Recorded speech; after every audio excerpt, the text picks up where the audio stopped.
¿Cómo están? Los saludamos, bienvenidos. Es viernes, un saludo para nuestro equipo. Se hacen ruido y bulla, ¿verdad? Chile los puede sentir. Gracias. Yo todavía no despierto bien.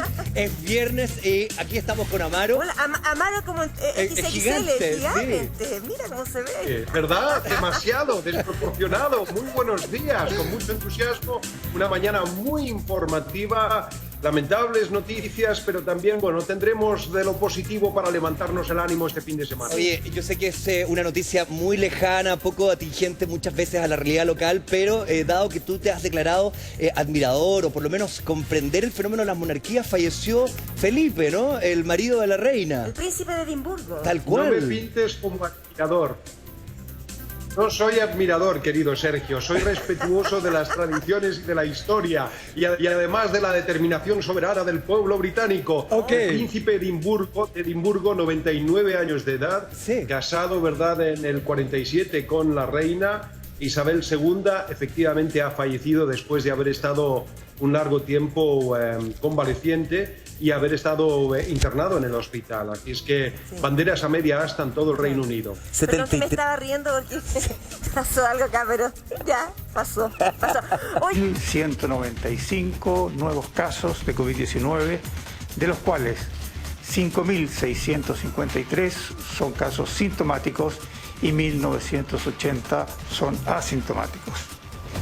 La cifra total de personas diagnosticadas con COVID-19 en el país alcanza al 1.051.270 personas.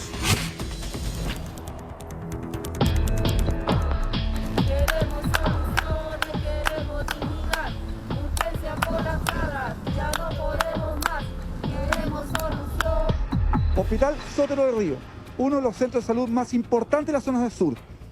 La denuncia de su funcionario es simple. No hay camas para pacientes COVID y los pacientes están siendo intubados en los sectores de urgencia. ¿Es así?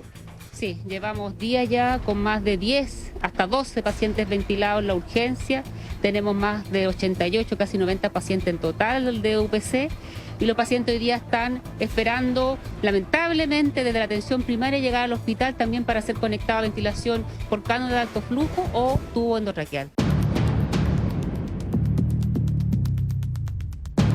Pero el colapso de los hospitales no es de hoy. Hoy día está agravado y acentuado por la crisis sanitaria, la pandemia, pero el colapso de los hospitales ha sido por años, porque tenemos condiciones precarias de trabajo, precarias para atender a los pacientes. Hoy día no hay ni siquiera presupuesto COVID para atender a todos los pacientes y también para dar respuesta a las condiciones de trabajo de las y los trabajadores de la salud. Esa es la realidad que tenemos hoy.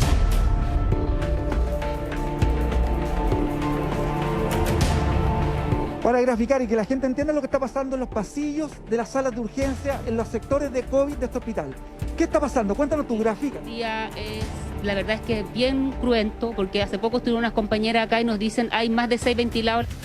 Mira, para aclarar, hay dos gremios que representan que agrupan en general a todos los profesionales, matronas, tecnólogos médicos, enfermeras, kinesiólogos, no me quiero, olvidar de ninguno, somos hartos, pero ninguno de los dos ha sido consultado. Ayer nosotros en el San Juan, estuvimos en el San Juan, en el fronte del San Juan, y estuvimos efectivamente nuestra federación y también la FENACEM entendiendo que este es un problema que nos afecta a todos.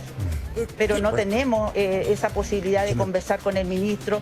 Esto se ha abocado más bien, muchas veces a mesas de expertos, y que yo les tengo mucho respeto a los expertos, por supuesto. ¿Cómo no? Pero el día a día y el trabajo, más doméstico lo llevamos nosotros en los hospitales todos los días y deberíamos de ser también considerados. Claro. ¿Cómo remecernos? ¿Cómo entregar la información o la conexión para que usted que está en su casa y todos nos demos cuenta de la tragedia que estamos viviendo?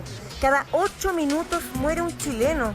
O sea, si empezamos a contar desde... Qué terrible que lo diga, pero el programa empezó a las 8, ya a las 8:24 van a ser 3 chilenos que fallecieron en estos breves minutos del comienzo del programa, para que entendamos lo que estamos viviendo y lo queremos transmitir a través de lo que nos está contando usted, Sandra, que es tremendamente importante. Le quiero decir, además de esta reflexión, que quiero que llegue directo y a todos nos quede aquí, ¿verdad?, súper grabado, es que nos cuente usted y sea muy directa y franca ¿cómo es la realidad de los pacientes que están en la urgencia? Si es un riesgo que aumenta al estar internado en urgencia, y también si esto finalmente ha determinado fallecidos en urgencia por el COVID.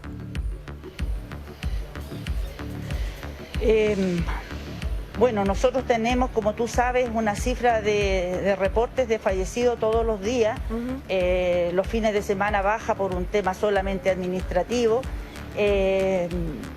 El número de las urgencias de fallecidos en la urgencia debería ser, digamos, un tema estadístico que tal vez debería estar dentro del reporte, así como también el número de pacientes ventilados y de hospitalizados en la urgencia. Eso nos ayudaría mucho a nosotros también a saber cómo es la realidad y a transmitir esa realidad. Porque hoy día las urgencias de nuestro país y de los hospitales públicos en particular son los que más sufren esta gran demanda. Porque la UCI tiene 40 pacientes y no puede tener 41, ¿no es cierto? Pero en la UCI si entran 100 pacientes, si entran 150, se tienen que atender. Nosotros no somos un hospital que cierra las puertas, ningún hospital del país cierra las puertas y nos dice que ya no podemos atender más. La demanda es muy alta y eso tal vez sería un indicador muy efectivo de que el Ministerio también fuera transparentando esas cifras. Nosotros también coincidimos en que la transparencia de las cifras es súper importante para que todos entendamos cómo va la pandemia, tanto de la red privada, ¿no es cierto?, de la disposición de camas de la red privada, de esta pregunta que tú me haces de las estadísticas de fallecidos en las urgencias, de los fallecidos en sus domicilios. Eso nos va a ir dando un poco la realidad de lo que hoy día estamos viviendo. La asociación es muy crítica, no hay camas. Cuando hablan de 95, 96% de camas, la verdad es que nosotros no tenemos camas, no hay. Y todos los días vivimos esa misma situación ya desde hace 2 semanas, donde se ha hecho mucho más crítico. Imagínate que nosotros de las 3.200 camas que teníamos a mediados de marzo, hoy día vamos en 4.000. Nos están pidiendo 4.500. Es que eso es increíble. ¿Dónde? ¿Con quién? Claro. ¿Cómo? ¿De dónde salen 500? Eso es lo que quería preguntarle, Amaro, mire, señora Sandra. 4.500 camas y al final lo que ocurre es que no tenemos personal para atender esas camas críticas.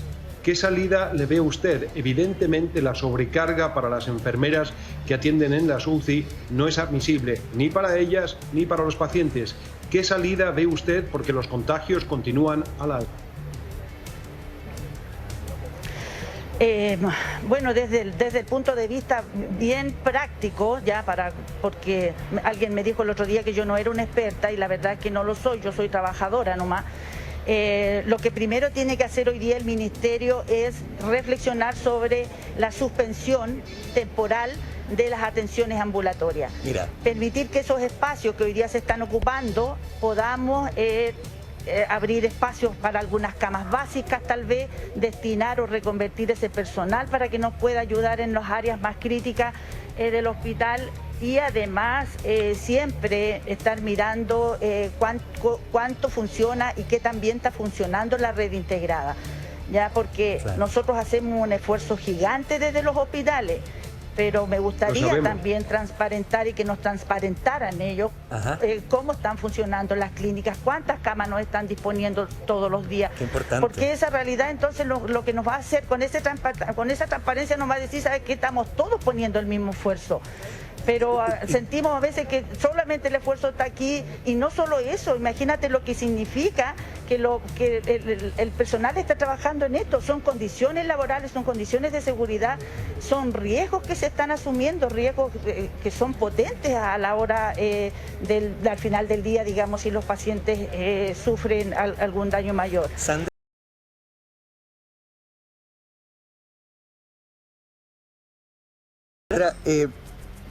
entiendo la molestia, entiendo, lo hemos conversado, la situación del no pago de remuneraciones, ya eso es gravísimo. Pero ¿qué te pasa cuando ves a Katy Barriga celebrando una suerte de fiesta, cuando ves al diputado Motuda sin papeles, descuidado? ¿Cómo recoges esas señales por parte de la autoridad? No he visto no vi lo de la alcaldesa, vi ayer lo del diputado. pero la verdad es que uno espera que las autoridades, ¿no es cierto?, siempre den el ejemplo en todo. Pero nosotros somos súper cuidadosos en ese sentido. La clase política en general ocupa estos temas, digamos, también como trampolín para sus propias carreras. La salud siempre ha sido un botín y siempre han querido que sea un botín, digamos, político. Lo que nosotros queremos es que los gobiernos, sea cual sea que esté, digamos, gobernando, dé la prioridad al sistema y nos gastemos efectivamente lo que tengamos que presupuestar para el sector. ¿Por qué el área de defensa tiene más presupuesto que salud? ¿Por qué otras áreas tienen más prioridad que nosotros? ¿Por qué se compraron lanzagases y estos equipos para los carabineros y no nos compraron más ambulancias? ¿Por qué no nos compraron más ventiladores? ¿Por qué no nos hacen una infraestructura real? El otro día dijeron están construyendo hospitales. ¿Dónde están construyendo hospitales? ¿Dónde? Nuestro propio hospital que tiene que estar construyéndose ahí al frente todavía ni siquiera han puesto una piedra. Entonces la verdad es que no nos mientan. Nosotros ya estamos cansados de eso. Estamos cansados de que Señora nos mientan Sandra, siempre y que se utilicen estos temas. El personal de salud está en jaque porque se les pide más, no pueden parar, están en una situación que se ven obligados a continuar. Cuénteme, ¿qué pasa con sus vacaciones? ¿Qué pasa con la infraestructura? De las cosas más sencillas, ¿qué pasa con la hora de almuerzo?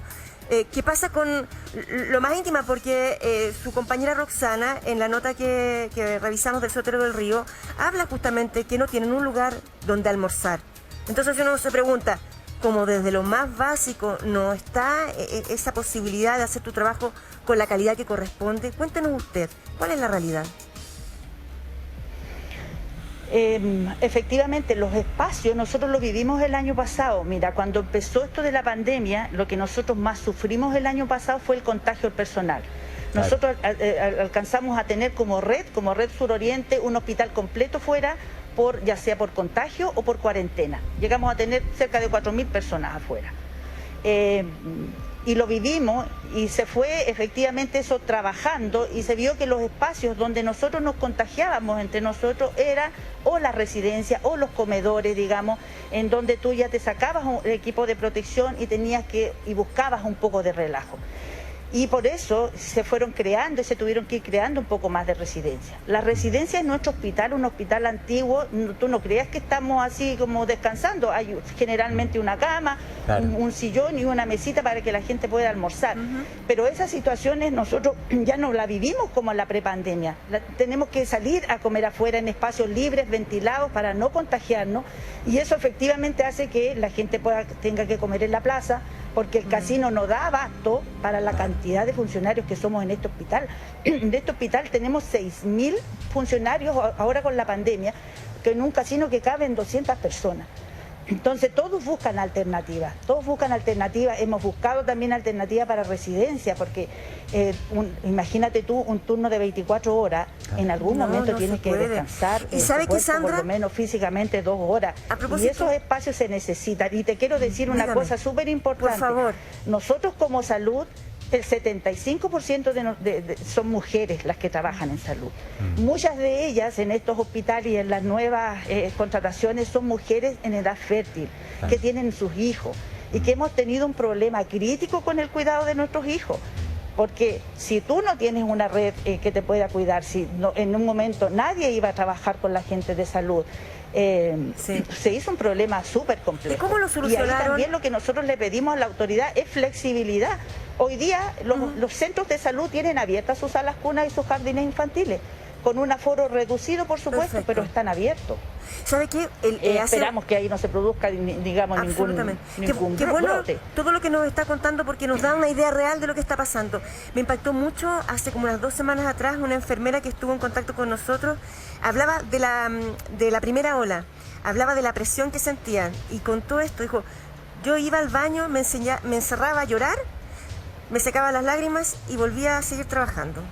Y yo le pregunto qué pasa con el tema, tal cual, Amaro la entrevistó. Sí. ¿Qué pasa con el estado de ánimo?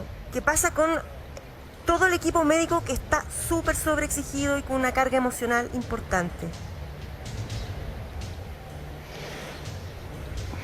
El tema de la salud mental es un tema muy, muy complejo. Nosotros con nuestra organización nacional, la Confedeprus, ha hecho varias encuestas de salud mental, se han hecho los diagnósticos. Ustedes saben que en el presupuesto hubo un ítem especial para salud mental, el cual debíamos nosotros también implementarlo, y no solo para los funcionarios, sino también para la ciudadanía. Esto nos ha tocado a todos.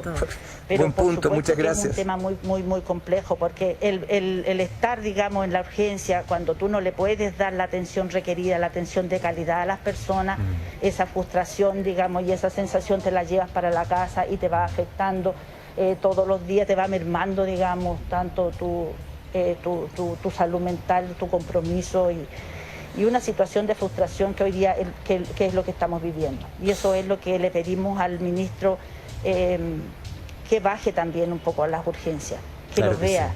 El personal ya está cansado, está muy cansado. Ayer en el San Juan de Dios la gente también salió espontáneamente, porque sabe, digamos, que si no hay esto, nosotros no visibilizamos lo que nos está pasando, entonces la verdad es que nadie se va a preocupar de nosotros.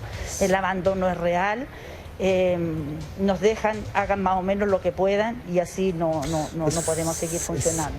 Aquí hay una responsabilidad política, hay una responsabilidad sanitaria, y no es responsabilidad de nosotros.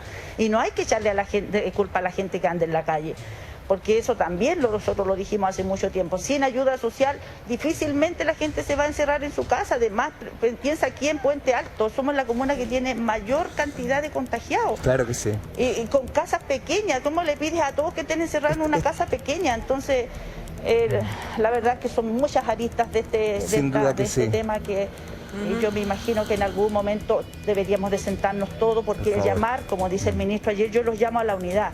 Por favor, hagamos un llamado de esa naturaleza, pero con el respeto para todos, pues. Así es, aquí terminaron, justamente aquí terminaron y chocaron. Fueron 4 sujetos, un automóvil que derribó justamente este portón. ¿Cómo ocurrieron los hechos? ¿Qué es lo que ocurrió justamente aquí en Quilicura? Les voy a explicar. Estamos justamente en Santa Lucía, en este sector de acá. Tenemos las imágenes, de hecho, tenemos un video de lo que ocurrió justamente aquí en la comuna de Quilicura. Se acerca justamente un vehículo blanco, usted lo ve en las imágenes, es una señora la que va conduciendo, y es justamente en este sector en donde finalmente es atrapada, por así decirlo, junto con un automóvil azul por los delincuentes. Se suben, incluso quedan acá los vidrios todavía, se suben a bordo de este vehículo blanco, intentan escapar, pero la verdad de manera bien torpe, para decirlo en buen chileno, porque no saben cómo arrancar finalmente. Claro. Se suben, se bajan al conductor 2 veces, no sé si ustedes lo están observando. Sí, lo estamos viendo, Rodrigo. Y es por este sector, de hecho, mira, se le arranca la camioneta, le arranca la camioneta blanca y impacta aquí en este portón. La mujer logra arrancar, de hecho logra ocultarse en una de las casas de los vecinos quienes las contienen, y llegan hasta acá a la esquina con Marcoleta. En Marcoleta dan vuelta en U. Por la vereda. Porque usted se preguntará cómo es que termina en la casa del frente. Sí, por favor, explícanos. Claro. Y usted se preguntará cómo termina la casa al frente. Bueno, no pasan por el bandejón, como uno se lo imaginaría, sino que llegan hasta Marcoleta, se dan esta vuelta en U y se encuentran con un bus que va justamente por Marcoleta en esa dirección. Y es ahí en donde deben dar justamente la vuelta en U, por acá. Intentan arrancar hacia el sur y uno de los vehículos termina acá impactando. Ustedes lo ven, miren. Rodrigo, ahora lo estamos viendo bien en la secuencia. Totalmente, el techo está sujeto con un fierro. Rodrigo, entiendo que los vecinos actuaron y contuvieron a algunos de estos delincuentes, ¿o me equivoco? Y es por eso justamente que terminan chocando, porque acá, en esta avenida, ustedes están de testigos, de hecho, porque estaban acá justamente a ese horario, les vamos a preguntar a ellos, pero en esta avenida, en donde se ponen los vecinos, de hecho, para intentar contener justamente la huida, para detenerlos, y uno de sus vehículos debe subirse a la vereda, logra arrancar, y sin embargo el otro termina impactando el portón. Ustedes viven acá, Fernanda, ¿cómo fue en ese momento? ¿Te encontraste con el auto en el patio de tu casa? Sí, salí de mi casa y estaba la mitad del auto metido en mi casa, los portones totalmente destruidos. Me da rabia. Claro, me imagino, tu portón terminó en el suelo y es por eso que ustedes salen detrás de los delincuentes. De hecho, ¿tú saliste detrás de los delincuentes? Sí, salimos detrás de ellos y en realidad todos los vecinos buscándolo, lo agarraron después. ¿A cuántos lograron detener de los 4?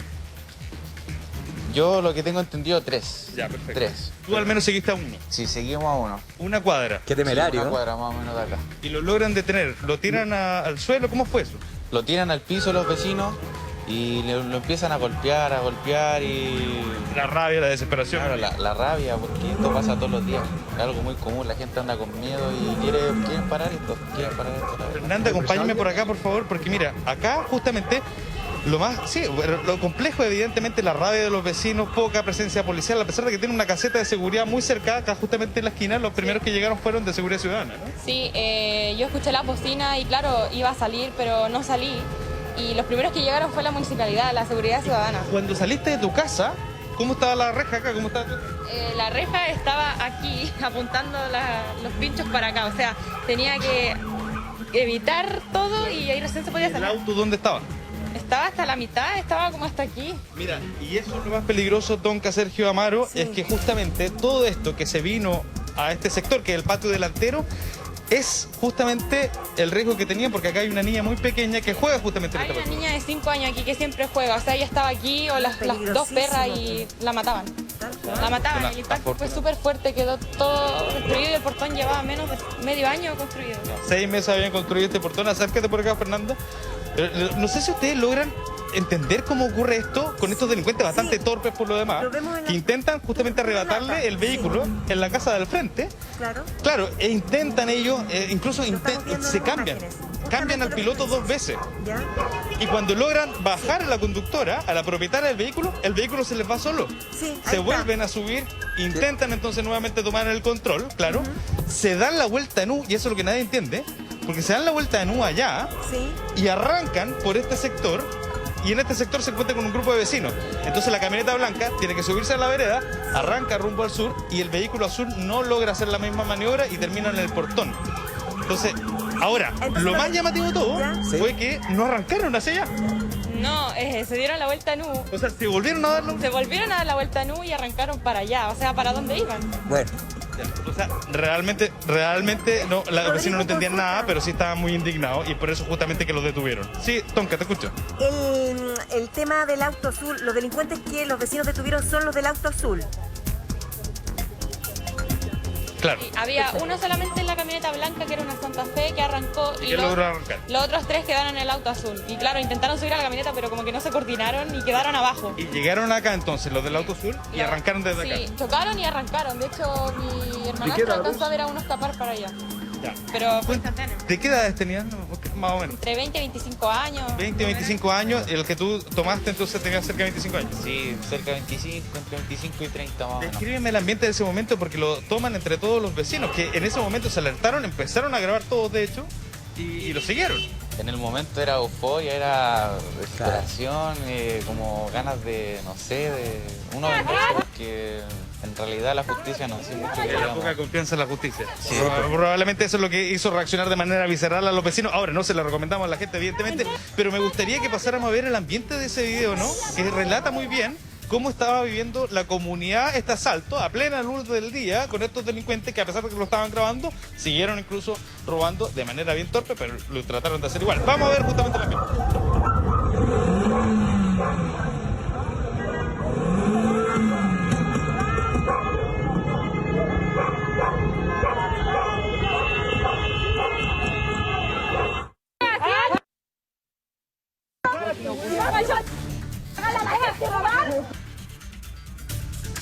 hay que destacar que los vecinos hicieron sonar todas las alarmas, comenzó como una suerte de reacción en cadena de los vecinos.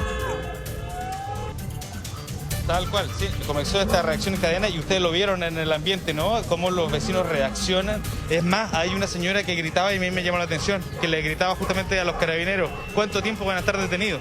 Claro. Me imagino yo que eso habla de la indignación que tenían en ese Sí, momento. claro, porque finalmente los que roban lo sueltan al tiro y lo siguen haciendo y se repite y se repite.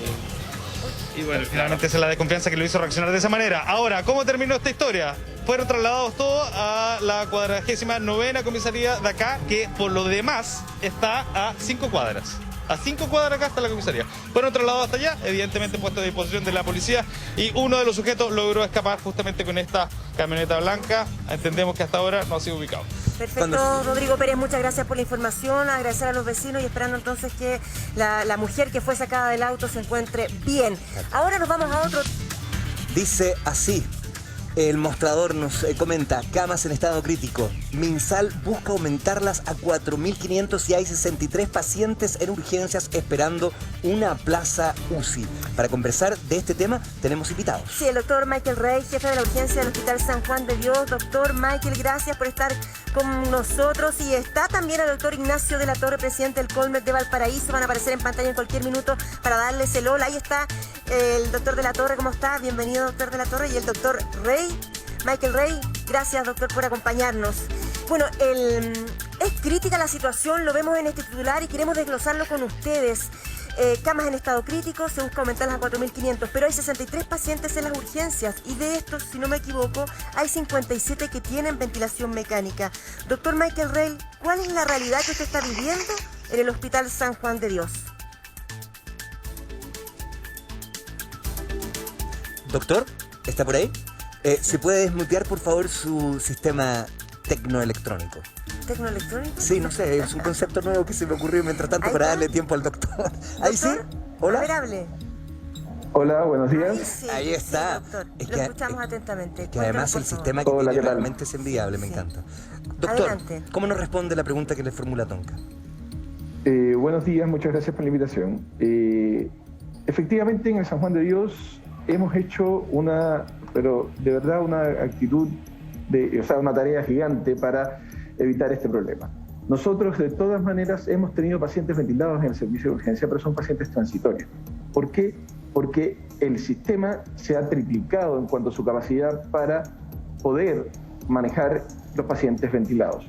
La realidad es que sí, las camas de cuidados intensivos y cuidados medios, es crítica la realidad que hay a nivel nacional, pues la demanda es gigante.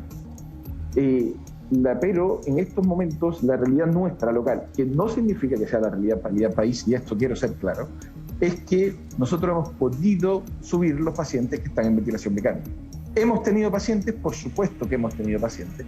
¿Por qué? Porque es la realidad, porque las camas no salen rápido ni están disponibles rápidamente. Hay otros servicios de urgencia que tienen pacientes ventilados de todas maneras, pero gracias a la organización del hospital hemos podido estar paliando esta situación, lo cual no significa que sea la situación país. Claro, con su realidad, en urgencias, ¿han fallecido pacientes COVID?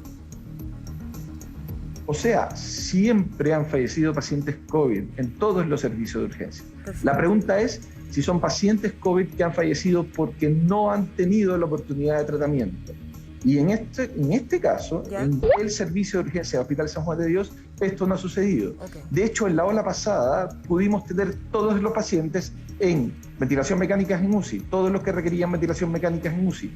El dilema de limitar por edad, el dilema de efectivamente evitar que un paciente reciba un tratamiento como local, como hospital local. Ojo, no digo que en otros lugares han tenido otra realidad, pero como hospital local nosotros todavía no nos hemos enfrentado. Y no porque seamos magos ni nada por el estilo, sino porque institucionalmente estamos organizados desde la puerta hasta arriba.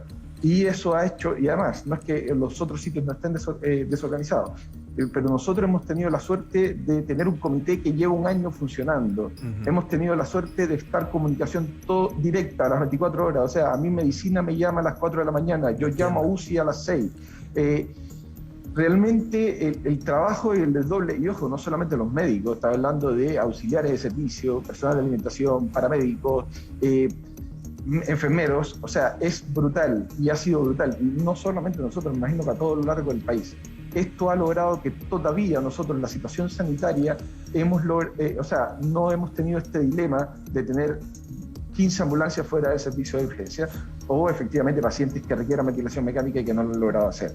Quisiera que a otro nivel de país sea o haya ocurrido, puede ser, de todas maneras. La situación de San Juan en estos momentos no es así. Nos habla el doctor Michael Rey. Queremos también conectarnos con el doctor Ignacio de la Torre, presidente del Colmet de Valparaíso, región que está viviendo una situación muy, pero muy compleja. Bienvenido, doctor, una vez más, muchas gracias por estar. Acerca de esta situación que parece imposible, perdone que le diga y ocupe ese concepto, volver a reforzar el sistema integrado de salud, pasar de 4.000 a 4.000 camas críticas. ¿Cómo enfrenta ese escenario, doctor? ¿Cómo lo ves?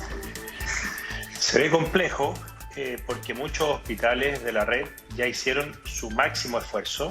Nosotros en la región, ya la gran mayoría de los hospitales no están realizando cirugías electivas, las clínicas tampoco, solamente están realizando cirugías de urgencia y algún grupo muy reducido de cirugías que no pueden ser postergadas.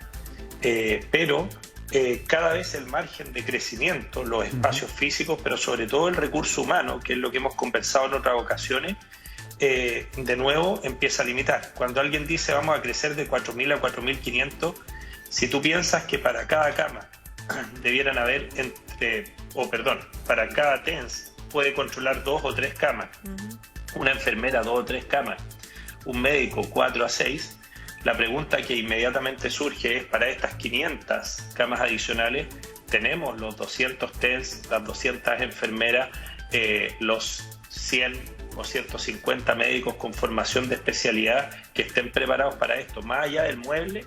Y la respuesta es, nosotros nunca nos vamos a quedar de brazos cruzados, vamos a intentar hacer esfuerzos, pero esto es como seguir tratando de tapar el sol con un dedo, porque es mucho más práctico y es mucho más sensato tratar de contener los contagios para que no tengamos tantos pacientes ingresando a camas UCI, para que no tengamos 65 personas que están en este momento requiriendo una cama UCI en urgencia, que es un número que explica y da cuenta de un verdadero colapso de la red, que no quiere decir que no puedan darse soluciones locales como las que plantea el colega en el Hospital San Juan de Dios. Cada hospital trata de manejar esto, pero ojo, que nosotros vamos finalmente tolerando, por ejemplo, que en el funcionamiento de un hospital dejen de hacerse otras cosas que no son COVID. Doctor. Vamos tolerando que todo el resto del esfuerzo del hospital desaparezca y sea un monotema, que es COVID.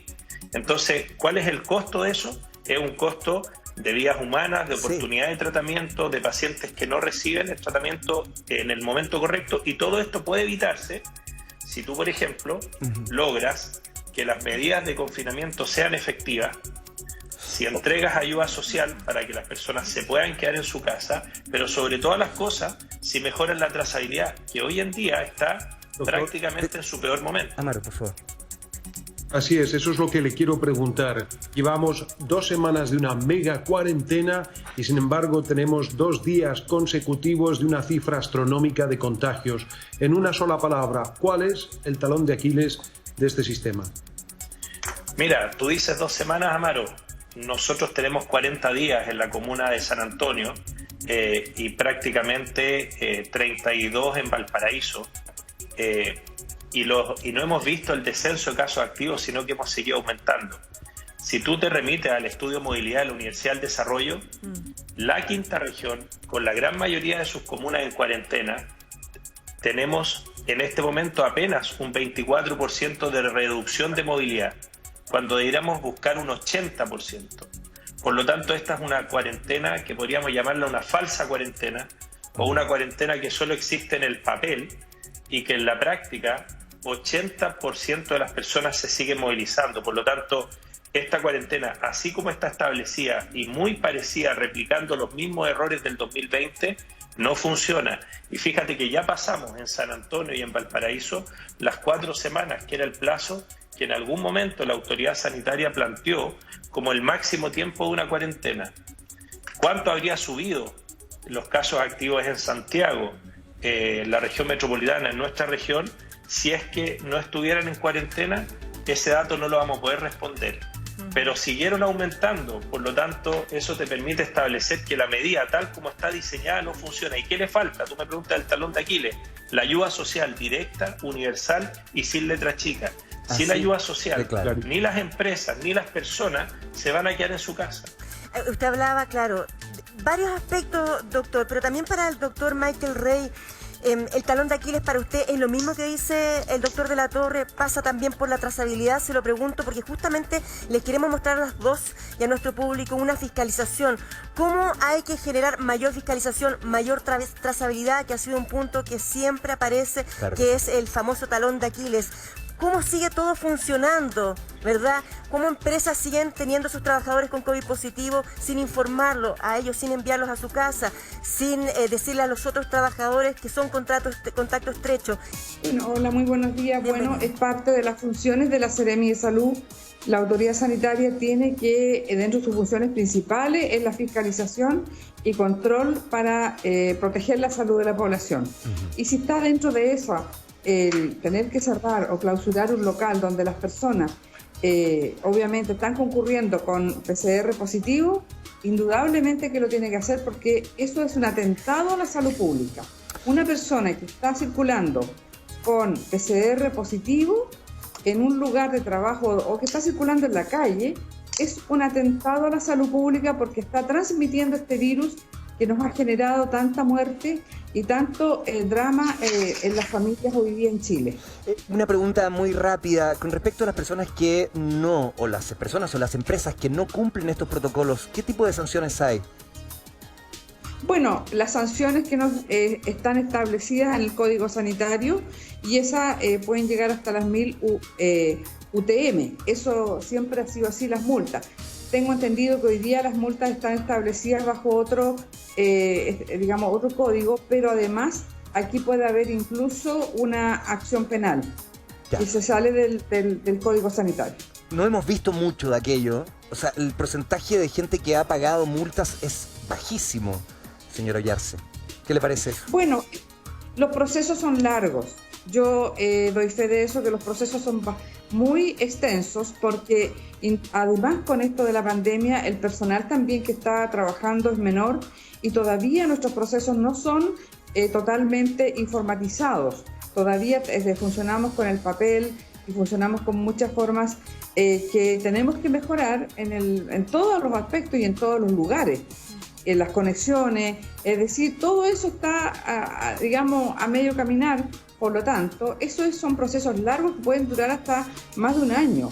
En esta situación. Claro. Se supone que en el periodo anterior, nosotros en situación normal funcionábamos con 30 días máximo y un periodo hasta 60 días, y estaba dentro, de lo que se resolvía. Pero de ahí también vienen las apelaciones de cada empresa o cada persona que ha sido sancionada, y puede haber incluso interponer una acción frente a la autoridad jurídica. Para el doctor Rey, ¿es la trazabilidad, doctor, lo más importante en estos momentos? ¿Cómo lo expone usted? Hola, efectivamente la trazabilidad es muy importante, pero creo que no hay que ser simple en cuanto a las medidas. Yo creo que esto es algo bastante complejo.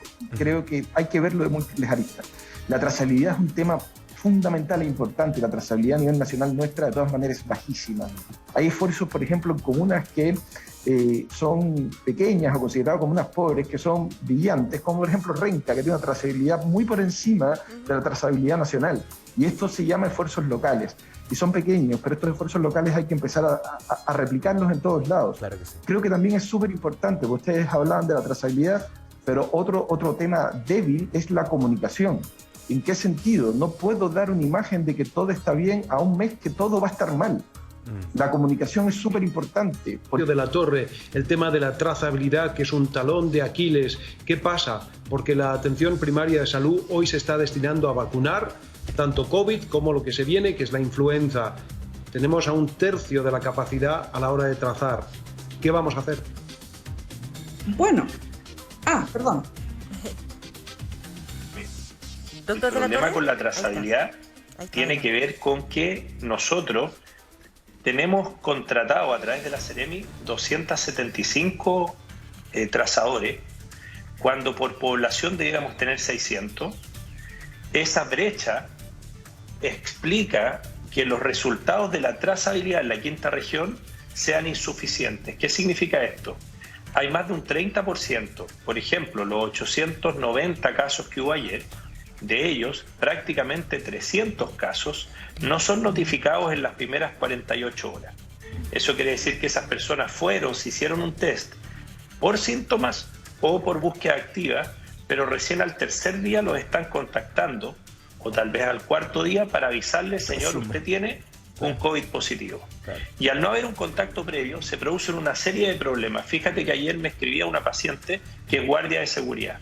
Ella es paciente mía por otra naturaleza, por control médico, digamos. Ajá. Y me escribe muy desesperada porque ya está en su cuarto día esperando el resultado de un PCR que se hizo por síntomas, y mientras esperaba el resultado, el jefe de su empresa le seguía insistiendo que si no se presentaba la iban a despedir. Entonces ella estaba sumamente angustiada porque no la han llamado, y yo entiendo al jefe porque vivimos en un país donde prima la desconfianza, donde siempre está el jefe creyendo que el trabajador lo quiere engañar y el trabajador pensando que el jefe también lo quiere perjudicar, y no trabajamos colaborativamente. Pues bien, en este caso lo que necesitábamos es que ambos colaboraran, pero al demorarse 4 días en contactarla desde la CENEMI, esta persona lógicamente vive una inquietud y vive una presión para ir a trabajar igual. Entonces, hoy día yo decía que mucha gente no revela, no relata, por ejemplo, los contactos estrechos, sí, pues, porque hay una penalización social a tener COVID. Si yo digo hoy día, mira, estas 3 personas estuvieron conmigo ayer y son contactos estrechos, esas 3 personas van a recibir una ayuda económica para quedarse en su casa. Algunas sí, si pueden conseguir una licencia y tienen un trabajo formal, y otras no.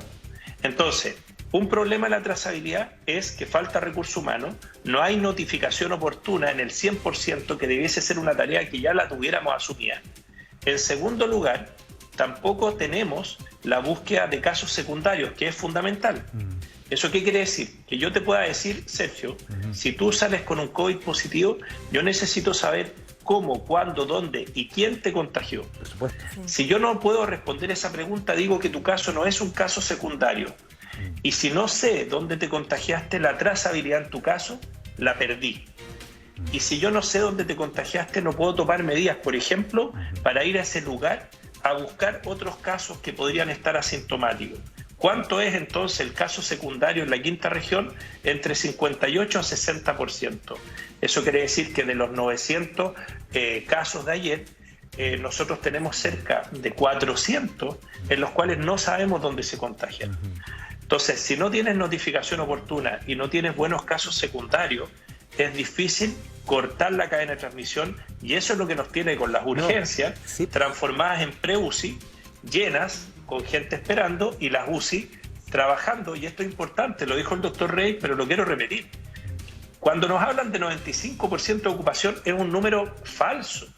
¿Cómo así? 300% de ocupación, Sergio. 300% de ocupación. Pero entonces, ¿a qué estamos jugando? Porque venimos escuchando estos porcentajes permanentemente.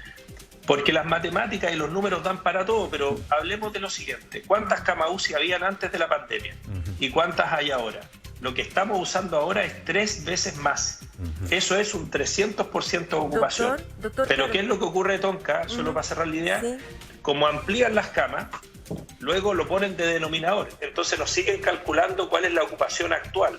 Claro, si tienes más pacientes en el numerador y más camas en el denominador, la ocupación actual sigue manejándose en el rango del 95 al 98, pero si la comparas con la etapa pre-COVID, para poder transmitir la idea de riesgo actual, lo que tú tendrías que decir, y el lenguaje lo expresa mejor que los números, es que hoy en día hay 3 veces, 300% más pacientes en camas críticas que lo que había antes del COVID. Y a Luis Venegas, 18 años, hijo de una pareja de TENS, está con COVID positivo, está grave. Queremos saber más de él, más de su historia. La queremos presentar ahora para todos ustedes. Cumpleaños feliz, feliz, feliz, te deseamos a ti. Sabía que a lo mejor gran parte de la población podía contagiarse, pero que no iba a ser así de agresivo. Y chuta, mira qué agresivo es.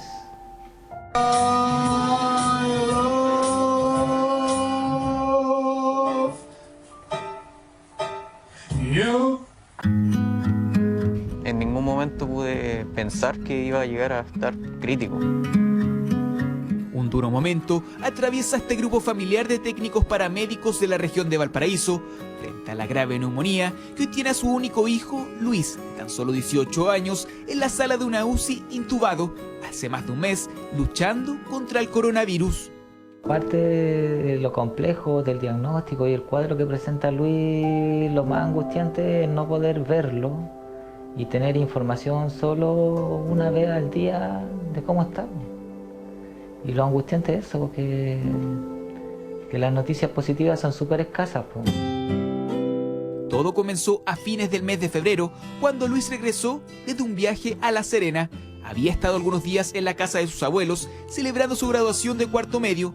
Inmediatamente aparecieron los primeros síntomas: alta fiebre, dolor muscular y dificultad respiratoria.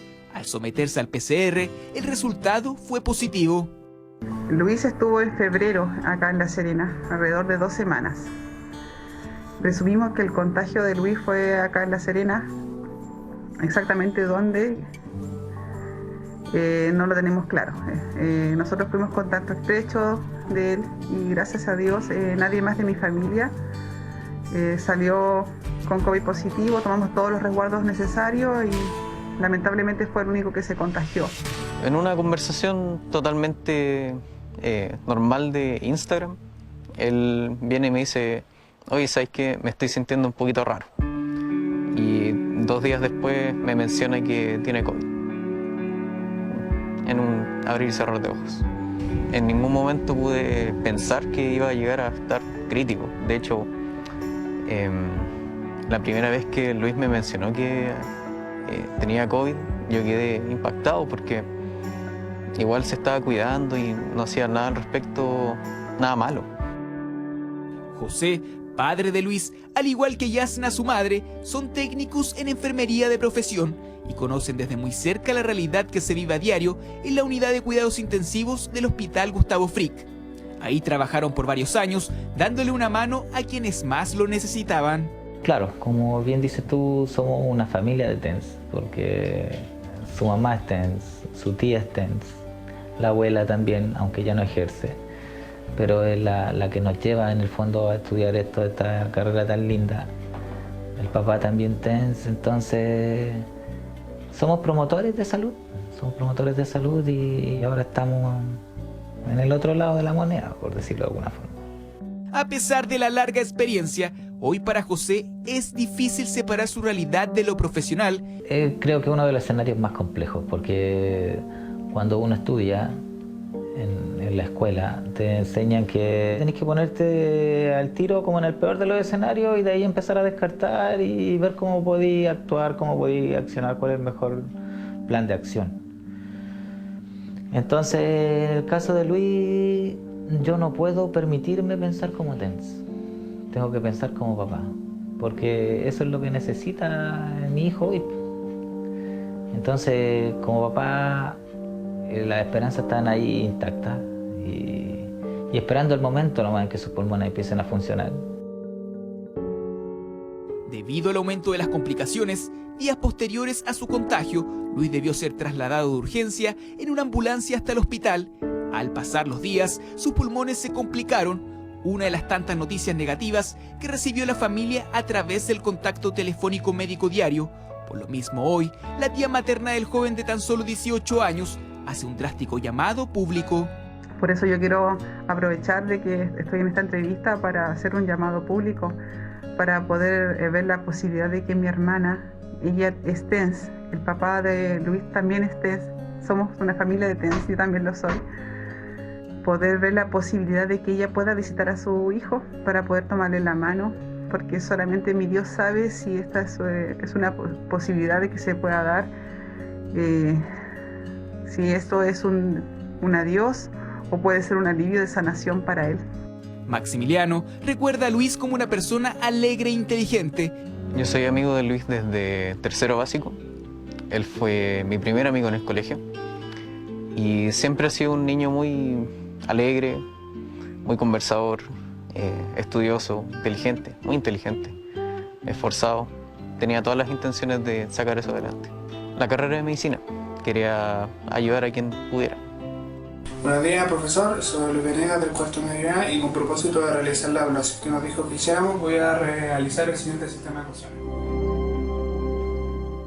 En cadenas de oraciones, José se ha refugiado para encontrar fortaleza frente a esta durísima situación que a ratos le quita el aliento. Asegura que el diagnóstico médico de la recuperación de Luis no ha sido para nada alentador. Cada vez que suena su teléfono, se le forma un nudo en el estómago que a ratos lo atormenta. ¿Qué va a hacer cuando lo tenga enfrente y pueda conversar con él? No sé si podamos hablar en realidad.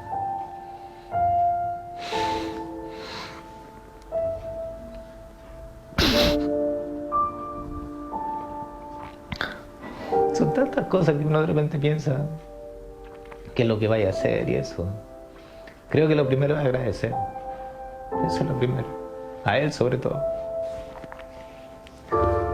Que estar frente a un milagro, no sé, pues algo, valga la redundancia, milagroso o algo que no ocurre siempre. Entonces, tener uno,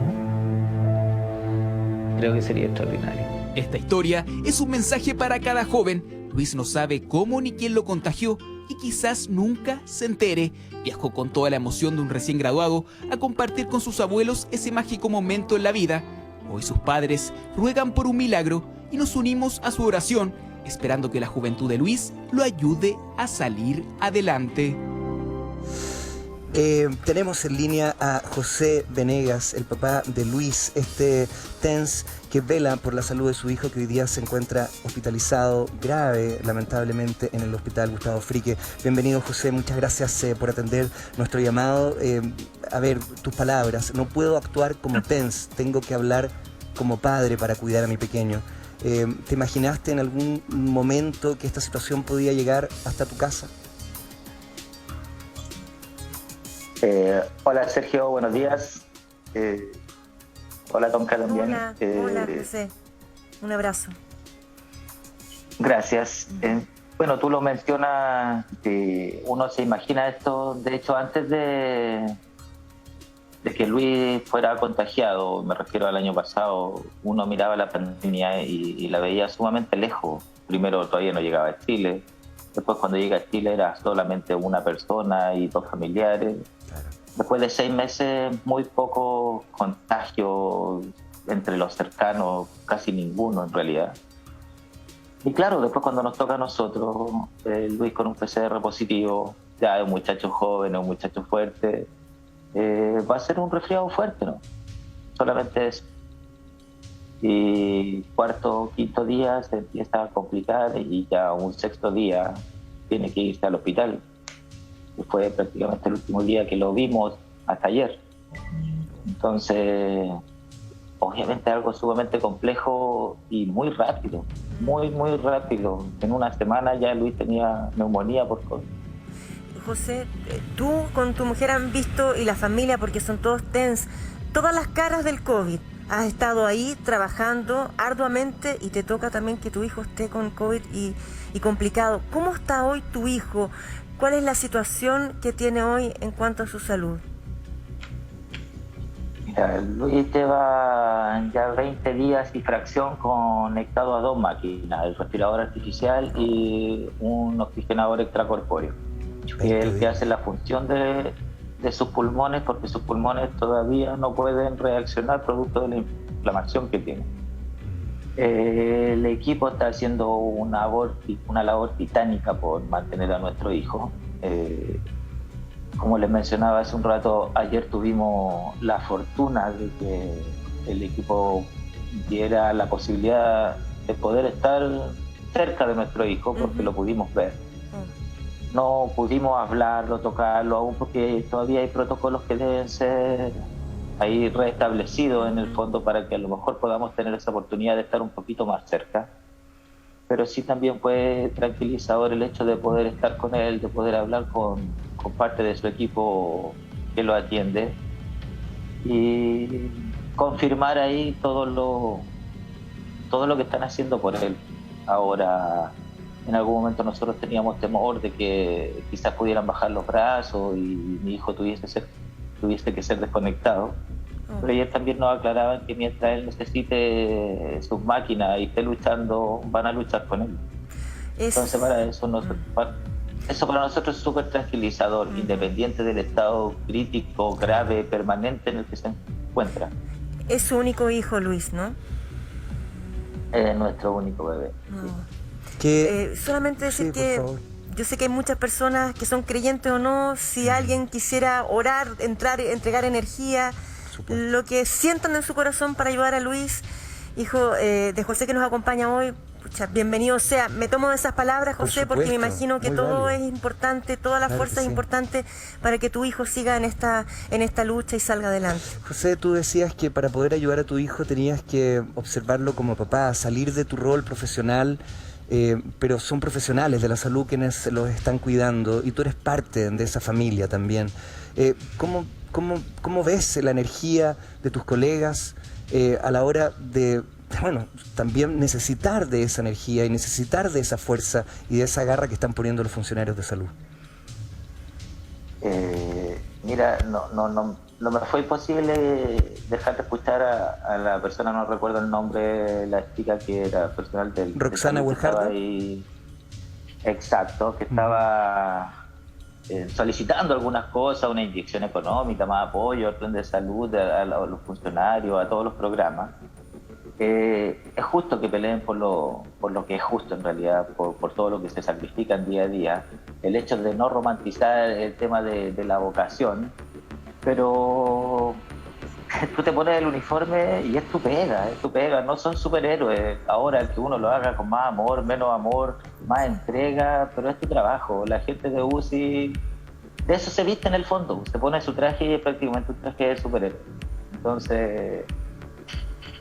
un gran apoyo, yo me sentí muy fortalecido, creo que ellos día a día se están reinventando porque todos los días tienen que salir a dar lo mejor de sí, así que yo me saco el sombrero por todo ello porque es una labor sumamente dura, un gasto físico y emocional increíble.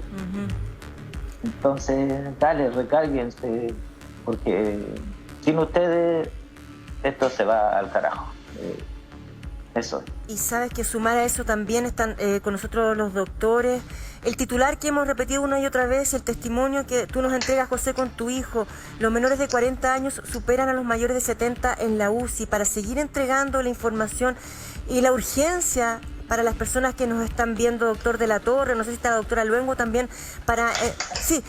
Y también está Rosa con nosotros, porque el mensaje de ustedes también es clave cuando tenemos que tomar atención y que esta frase que está ahí apareciendo, esta imagen que está apareciendo en pantalla, se nos grabe para tomar cuidado. Rosa, sí. Puedo sumar, en Los Ángeles hay 2 pequeños por PIMS hospitalizados también, de 9 años.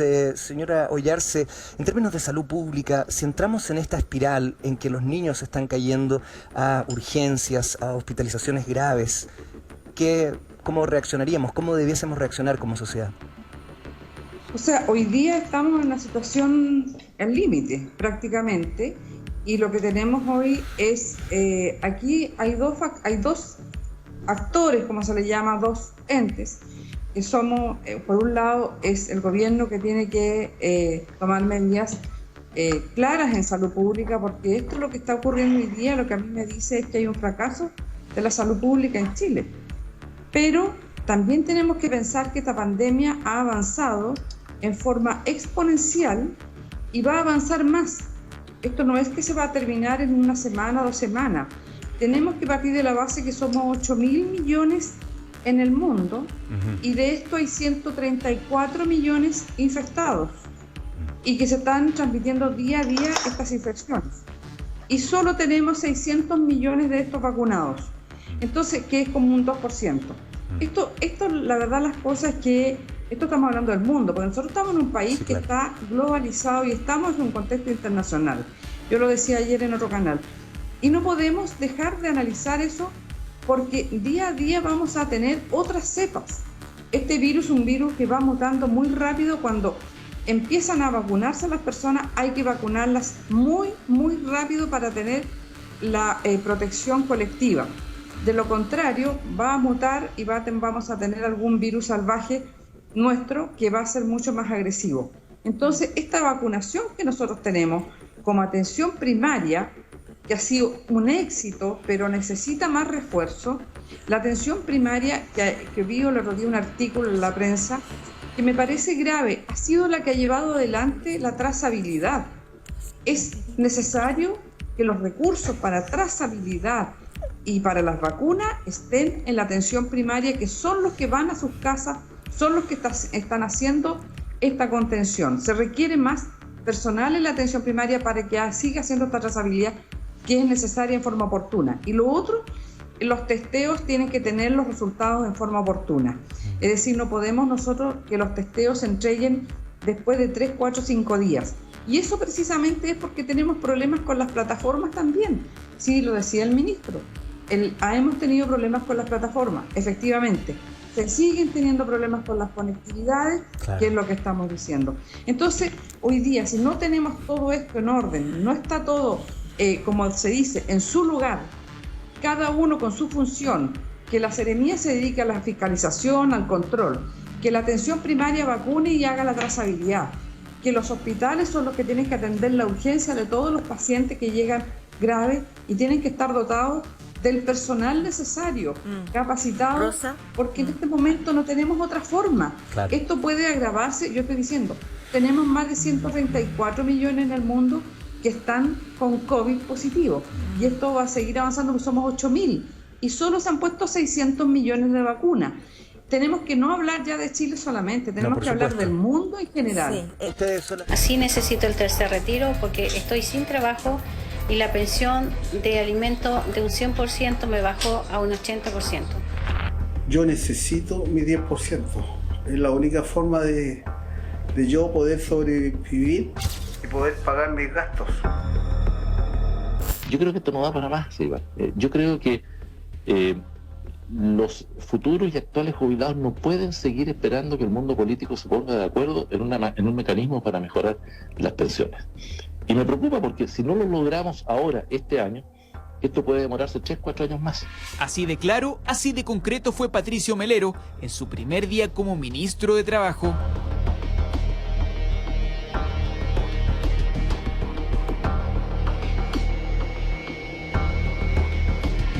Porque el exdiputado, que tendrá un rol crucial en la discusión de los fondos de pensiones, confirmó la postura que venía mostrando en la Comisión de Trabajo de la Cámara y rechazó la idea de que se apruebe un tercer retiro de las AFP.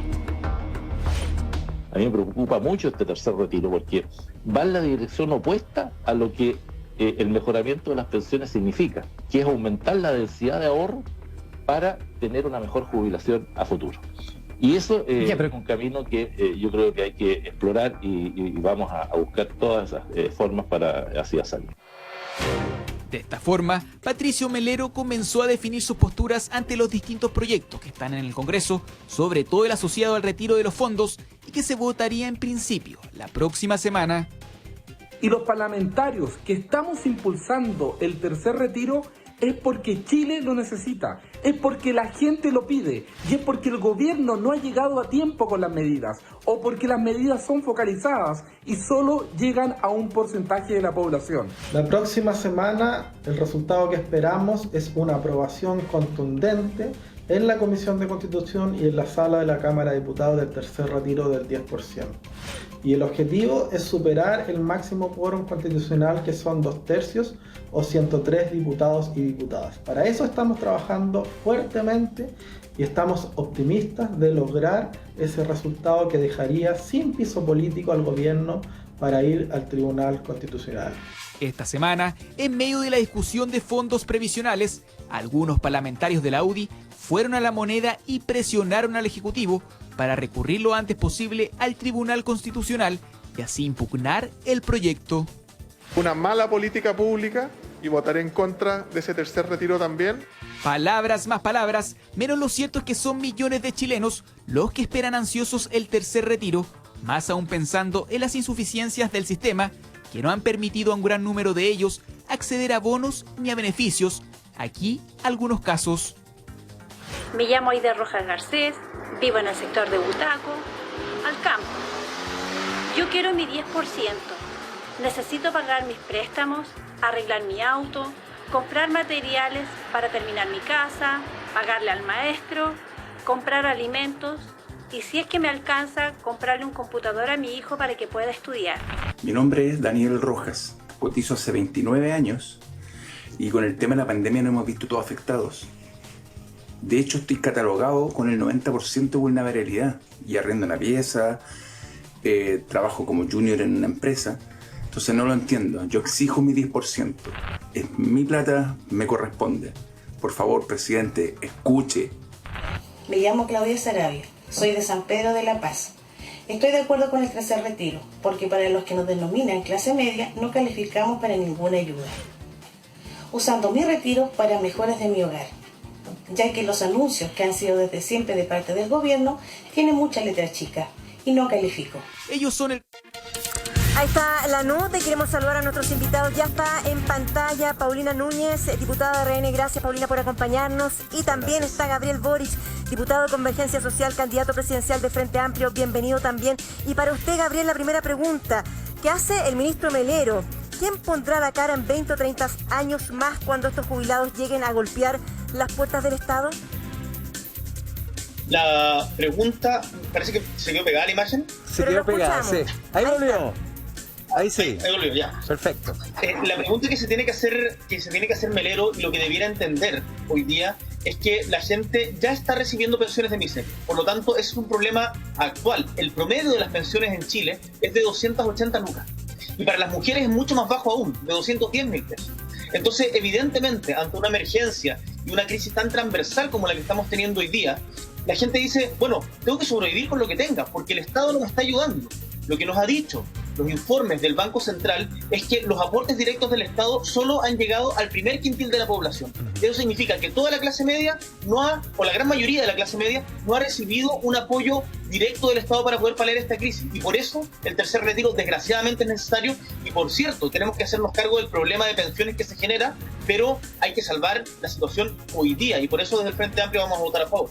Núñez, Renovación Nacional está claramente en oposición con los designios del presidente y su equipo. Costó mucho lograr una conversación con las autoridades acerca de este tema. ¿Por qué finalmente no se ha logrado desde la frontera legislativa instalar un bono universal? Bueno, buenos días Sergio, Tonka, hola Gabriel, las personas que están viendo, decir lo siguiente, voy a responder dos cosas. Lo primero, que lo que se tiene que preguntar el ministro Melero es cómo llegamos a las personas que no han recibido hoy día un apoyo. El 75%, y complemento lo que decía Gabriel, el 75% de la clase media no ha recibido ningún apoyo. Seguimos hablando del IFE, de un IFE mejorado, que obviamente valoramos y que por eso lo aprobamos en el Congreso. Pero ese IFE mejorado incluso a partir de abril, ayer a todo esto se abrió la postulación, no llega entonces a ese 75% de la clase media como las personas que escuchábamos en la nota que prepararon hoy día en el matinal. Y la pregunta entonces es cómo llegamos con ellos con recursos que sean significativos en esta etapa y no que sigamos respondiendo qué va a ocurrir en la edad de jubilación, qué va a ocurrir en aquel momento, porque las personas hoy día no están llegando a fin de mes y como no están llegando a fin de mes difícilmente están pensando en 10, en 15 o en 20 años más, así diputada, que obviamente...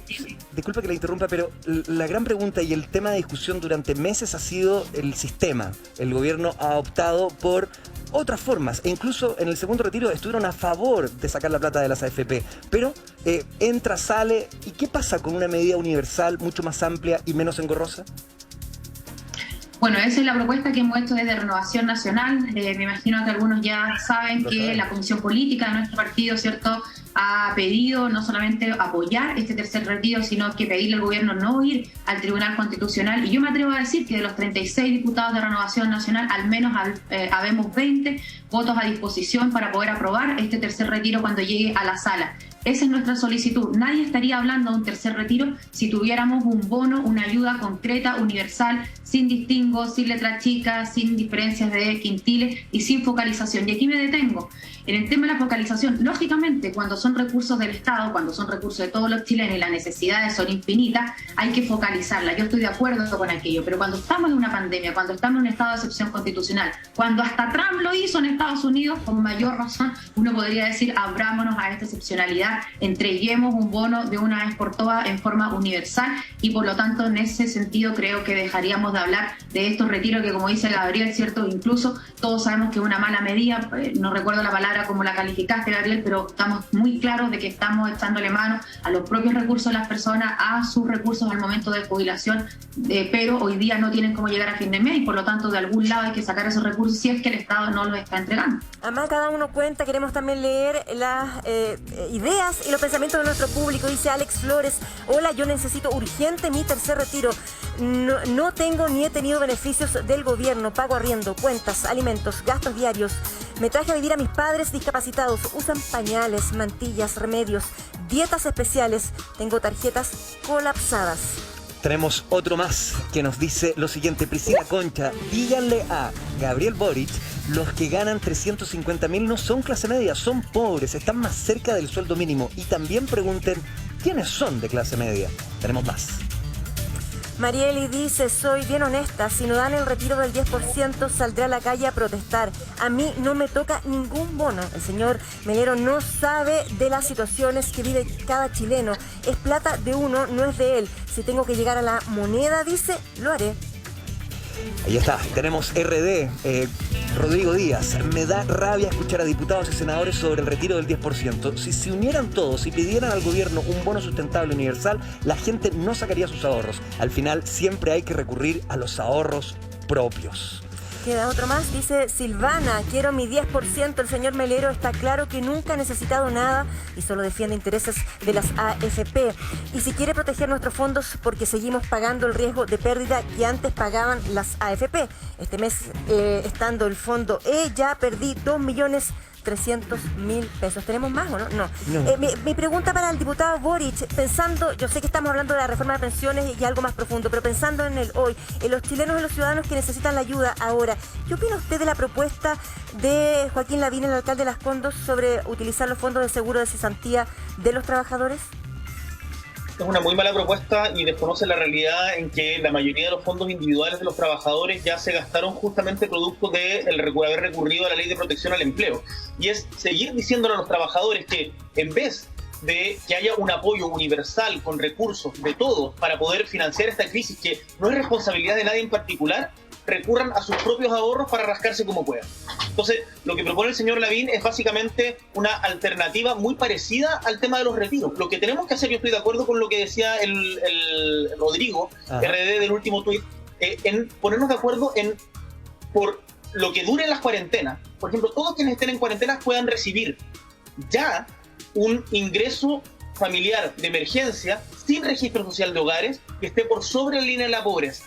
Y si lográramos eso, nosotros lo planteamos en abril del año pasado, pero el gobierno insiste con una tosudez que la verdad a estas alturas no se explica. La focalización no sirve, no funciona. ¿Por qué cree usted que siguen en esa línea?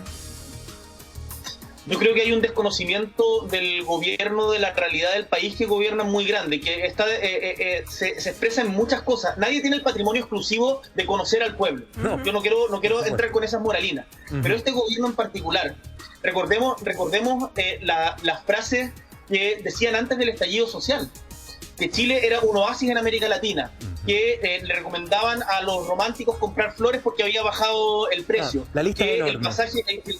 Que el pasaje, entonces, todo eso, bueno, que no conocían la pobreza del sector sur de Santiago, que las ferias tenían delivery.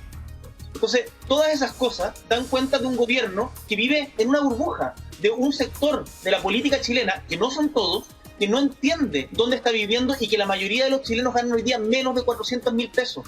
La mayoría de los chilenos ganan menos de 400 lucas mensuales. ¿Y le puedo sumar algo más? La última cifra de los 2,3 millones de personas que pasaron de clase media a ser vulnerables, aunque un tuit lo decía. ¿Qué es clase media realmente? Una clase media no existe, son muchas personas al borde de la vulnerabilidad o ya en la vulnerabilidad. Y a favor del tiempo quiero preguntarle a la diputada Núñez, a ver, una de las formas para recaudar dinero, y se viene planteando desde hace mucho tiempo, es cortar con las exenciones tributarias. Si RN, su partido, tiene tantas intenciones de poder apoyar y de generar nuevos recursos, ¿por qué esto está entrampado todavía y sigue siendo materia de discusión, diputada? Yo creo, Sergio, que la única forma de avanzar, no solamente en un bono universal, como lo hemos ido conversando, lo habíamos dicho antes de leer, ¿cierto?, algunos de los tweets, y por ejemplo, Rodrigo también lo mencionó textualmente, es porque no tenemos mayoría en el Congreso. Yo le tengo fe, por ejemplo, ya que hemos hablado tanto de Patricio Melero, del ministro Melero, le tengo fe a Carolina Goitz, que es la presidenta de la Comisión de Trabajo del Senado, y al diputado Tucapel Jiménez, que es el presidente en la Cámara de la Comisión de Trabajo. ¿Para qué? Para que puedan propiciar ese diálogo. El gobierno obviamente que va a estar disponible si también ve acuerdo en el Congreso. En cambio, en el Congreso, ¿qué es lo que vemos? Vemos muchas veces incluso hasta disparate, no sé, intervenciones para la Cámara, algunos gritan más, otros gritan menos, pero la verdad es que no hay una instancia de diálogo y de lograr acuerdos con distintos liderazgos que hay. Son 9.000, pero solo un segundo, es que quiero puntualizar, porque en un cálculo rápido son 9.500 millones de dólares. Es una suma a atender. O sea, uno ve cómo existen instituciones financieras que trabajan con grandes fortunas para recortar los impuestos. Eso, a esta altura del partido, ¿se puede seguir tolerando, diputada? No, Sergio, no se puede seguir tolerando, y nosotros lo hemos propuesto desde Renovación Nacional. También quiero responder en forma súper concreta, pero ante esa pregunta, el por qué no hemos avanzado en eso, por ejemplo, sin perjuicio de que haya sido una propuesta nuestra que pusimos sobre la mesa, porque lamentablemente el gobierno no va a avanzar con ideas que no tengan acuerdos transversales en el Congreso. Y en el Congreso la oposición, y hay que decirlo, tiene mayoría. Si la oposición se logra ordenar, y al menos una parte importante de nosotros nos logramos ordenar, yo creo sinceramente que en temas concretos como estos podemos avanzar. Por ejemplo, Gabriel decía, no creo que saquemos la reforma de pensiones en este gobierno, pero si no va a ser un triunfo del gobierno, tampoco va a ser un triunfo, ¿cierto?, de quienes hoy día están en la oposición y que mañana pueden estar en la casa o en otro rol. Eso va a ser algo concreto donde vamos a responder incluso a aquellos que ya han sacado los 10% de sus fondos de pensiones, que van a tener normas claras, seguridades y eventualmente lo que hemos propuesto, por ejemplo, desde Renovación Nacional, una pensión básica universal. No una pensión básica solidaria, sino que una pensión para que al momento de que llegue tu edad de jubilación, por el solo hecho de haber nacido en Chile, tú tengas una pensión básica universal. Y muchos también han propuesto la línea de la pobreza, como lo hemos escuchado con voces desde la oposición. Si somos capaces, insisto, de ponernos de acuerdo en eso, en cuestiones básicas como aquellas, yo no tengo ninguna duda que vamos a tener una reforma de previsional importante bajo este gobierno y con este Congreso. Y por supuesto en un estado de excepción constitucional que amerita al menos el ponernos de acuerdo. ¿Por qué no se avanza en esa idea? Porque no somos capaces de poner sobre la mesa la mayoría parlamentaria transversal que se requiere en el Congreso para poder avanzar en estas ideas. Y a esta altura esa respuesta uno las dice incluso públicamente, así que aquí hay parte importante de Renovación Nacional disponible para aquello. Gabriel Moreira, bienvenido. ¿Qué hay con con el impuesto a los súper ricos? ¿Qué hay con las exenciones tributarias? ¿Qué hay con todas estas medidas que se están discutiendo y que parece que Chile las necesita con mayor fuerza que antes? Dígame. Bueno, yo Sí, senador. Yo siento ahí está, que lo escuchamos. lo primero es lo primero, y creo que hoy día, frente a la necesidad y a la magnitud de esta crisis que no termina, a mí me parece que tenemos que hacer un esfuerzo mayor. Parte del gobierno lo ha hecho. Yo creo que las críticas han sido injustas en orden a que el gobierno no ha hecho nada. Yo creo que el gobierno ha hecho mucho, Pero disculpe, senador, usted es parte de esas mismas críticas. Usted ha señalado que el gobierno ha sido mezquino, que no está llegando tiempo, que el legado del presidente de la República se está viendo entre las manos. ¿Se lo escucha usted? No pongas en mi boca palabras que yo no he dicho. Sí, he hecho críticas. Lo que yo he dicho claramente es que a mí me parece que el gobierno ha sido criticado demasiado. Que el gobierno ha hecho mucho, pero es insuficiente por la magnitud de la crisis. Yo le he pedido al gobierno de que no le cuide el bolsillo al próximo gobierno porque la necesidad está hoy día. Y para eso nosotros tiene que haber una nueva autoayuda de los chilenos para un sector de la clase media chilena, que no ha recibido nada o que ha recibido poco, y ese es el tercer retiro, porque el gobierno nos dice que no tiene mayores recursos. Por lo tanto, creo que este es el camino, no es el mejor. pero la necesidad tiene hoy día el país. Ok, pero usted dice que lo primero es lo primero, entonces quedamos claros con el tercer retiro, pero ¿qué hay con la pregunta que le hago, senador? Porque usted es uno de los que puede cambiar el futuro de las cosas. ¿Qué hay con el impuesto a los superricos? ¿Qué hay con las exenciones tributarias? ¿Qué hay con estas medidas que podrían encontrar recursos desde otros lados que no fueran los bolsillos de los propios ciudadanos? Pero mire, yo no puedo pasar por la vida votando cosas que son inconstitucionales o que están al borde de la constitucionalidad. Pueden ser ideas que el gobierno tiene que escuchar y llevar adelante. Sí es, que yo ya lo he dicho, yo voy a votar a favor del tercer retiro. Con respecto a este impuesto a los más ricos, porque eso de alguna manera es seguirle el discurso a la izquierda se aprovecha, esta lucha de clases que nosotros entendíamos que era superada. Yo entiendo que las personas que tienen más y los ricos les ha ido muy bien, ya han ganado y se han desarrollado, pero se desarrollaron y ganaron mucho los ricos en Chile gracias a las políticas de la izquierda, gracias a la concertación que gobernó nuestro país por 24 años. Entonces, no rasguemos vestidura ahora. Ahora, con respecto a esta pregunta, el gobierno tiene que estudiarlo. Esto se ha aplicado en algunos países.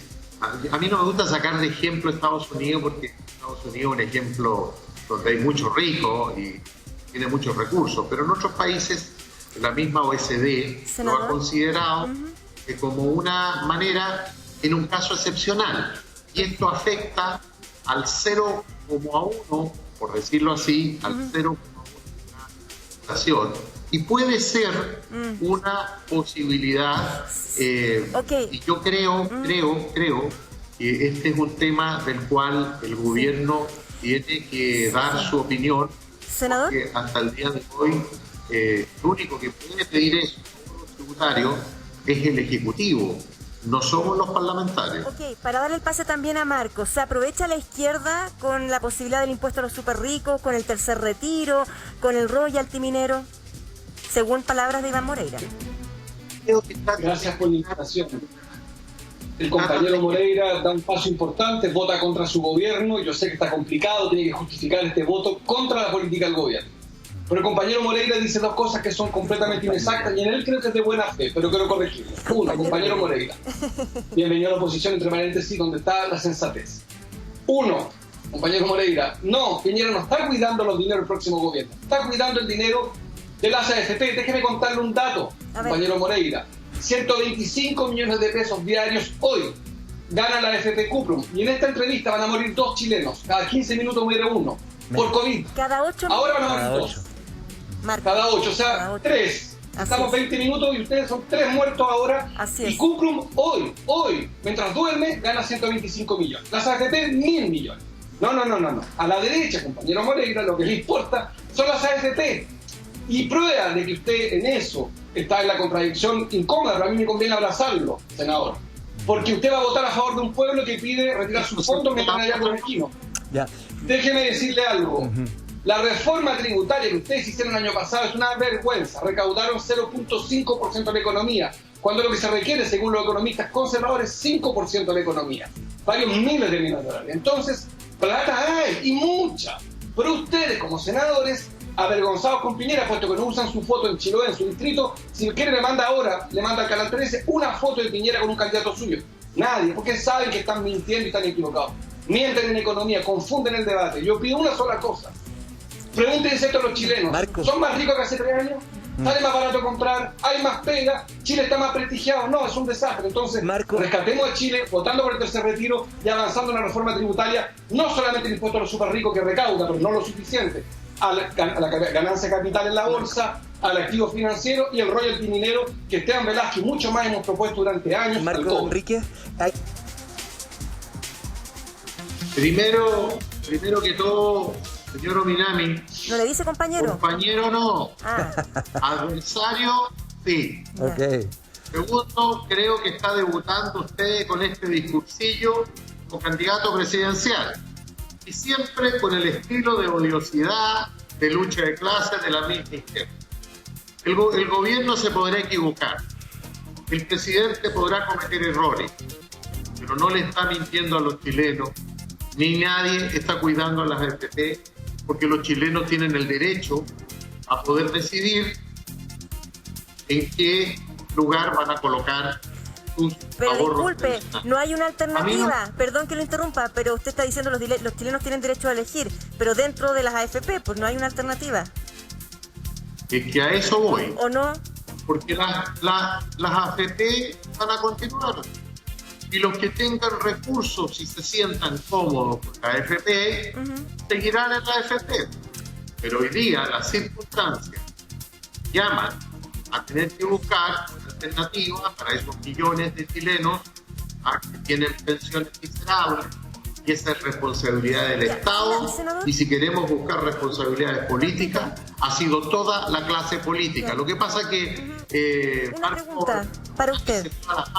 Para usted, la pregunta de ¿qué hace el ministro Melero? ¿Quién pondrá la cara en 20 o 30 años más cuando estos jubilados lleguen a golpear las puertas del Estado? Senador. La cara la va a tener que poner el gobierno de turno y tendrá que buscar las soluciones. Yo estoy a favor del tercer retiro por razones obvias, pero yo no lo celebro. No lo celebro porque la gente se empobrece y esa plata no se la van a devolver jamás. Por eso que el gobierno y la oposición aprovechen la pandemia.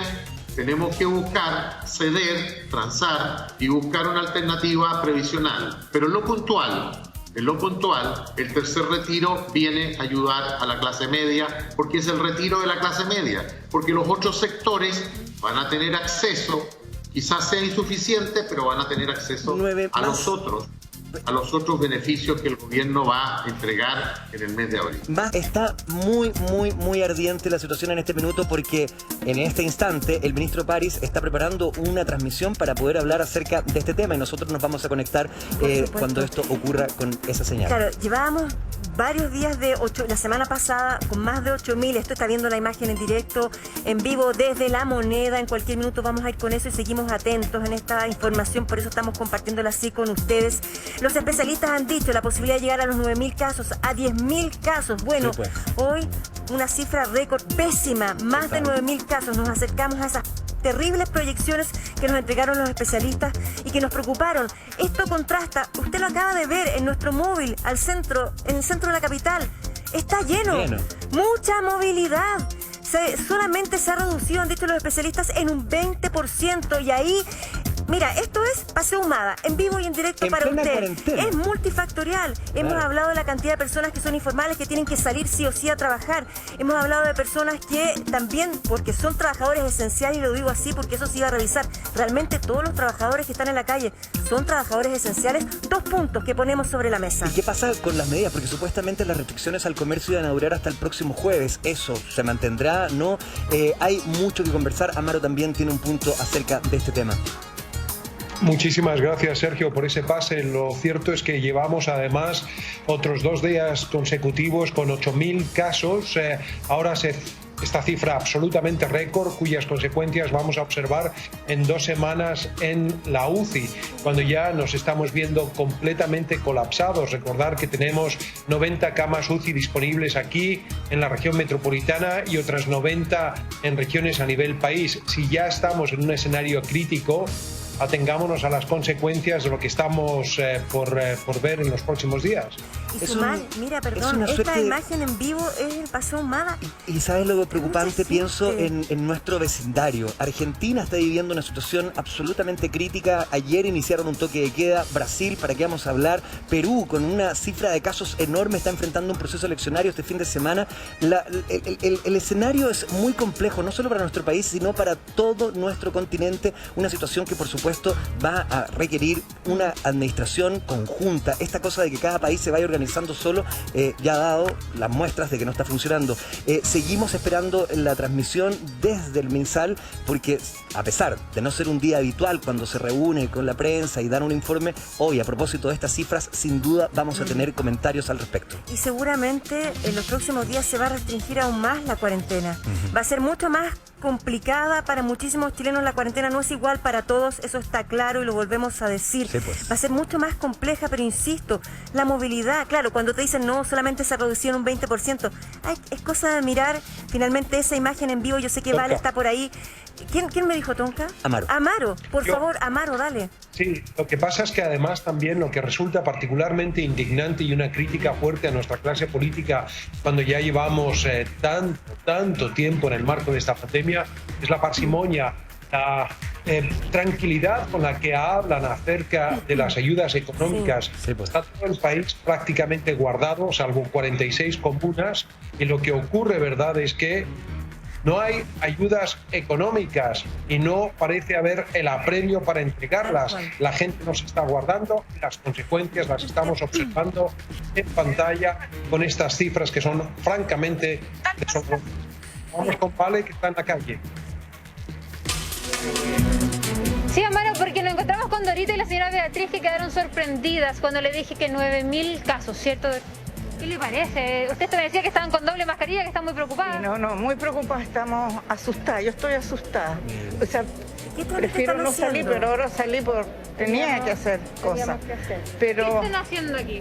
No nos vamos, es que vamos caminando al edificio, nosotros vivimos en el centro, por el metro Santa Lucía, y nos vamos. Oiga, usted me decía que estaba con doble mascarilla y que se andaba escondiendo de las personas que andan sin mascarilla. Oye, es que da miedo. Ya llevamos un año cuidándonos. Y anda, mira, sobre todo los más irresponsables son los varones, lamentablemente son los varones. Ya la mascarilla acá, qué sé yo, en fin. Y sin mascarilla, entonces, ¿qué pasa?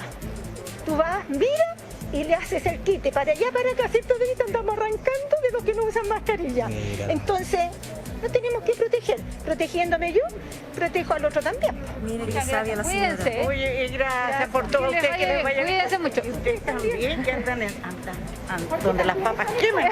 Sí. Muchas gracias, que le vaya muy bien. Ahí está, gracias. Viven en Santa Lucía, han enfrentado todo tipo de dificultades los habitantes del Santiago Centro, que tienen que salir. Es preocupante y también nos dan ganas de recogerlas cariñosamente. Pero tenemos en esta oportunidad, como lo habíamos anunciado, al doctor Ignacio de la Torre. Doctor, bienvenido. ¿Qué nos dice acerca de las últimas cifras?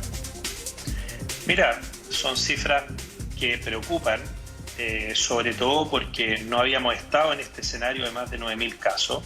En la quinta región tenemos 948 casos en este mismo periodo. Siempre hemos estado cerca del 10% de las cifras nacionales. Pero por sobre todas las cosas, no hay que perder de vista que esto viene después de un fin de semana largo, donde artificialmente, producto de un viernes feriado, un sábado y un domingo con menor movilidad, la búsqueda activa de casos y los testeos y el análisis de los resultados de laboratorio se ve atrasado.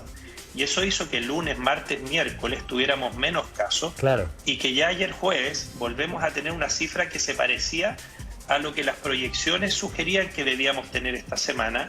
Hoy día superamos toda predicción anterior y probablemente mañana veamos también una cifra en este rango entre 8.000 y 9.000 casos, y el promedio semanal, y acá quiero poner un poquito de ojo, va a ser menor que el promedio semanal anterior, pero eso no significa que estemos controlando el virus o que la curva se haya detenido y empiece a disminuir.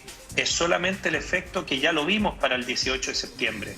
Es el efecto del fin de semana largo, porque todavía hay muchos laboratorios que no están trabajando 24/7 y que los fines de semana y los feriados no procesan exámenes, y todo eso retrasa, por supuesto, Doctor, la entrega de los informes. Dígame. Dos preguntas muy al grano. La primera, verdad, es ¿cuándo se va a ver reflejado esto en las camas UCI, esta cifra astronómica, y si puede empeorar incluso esta cifra? Hoy día estamos viendo habitualmente en la evolución de la cepa que más conocemos, que es la variante china, que más o menos se decía que una persona se contagiaba en el día 1, manifestaba síntomas entre el día 5 y el día 7, y habitualmente entre el día 11 al día 14, los que tenían una forma leve ya no manifestaban molestia.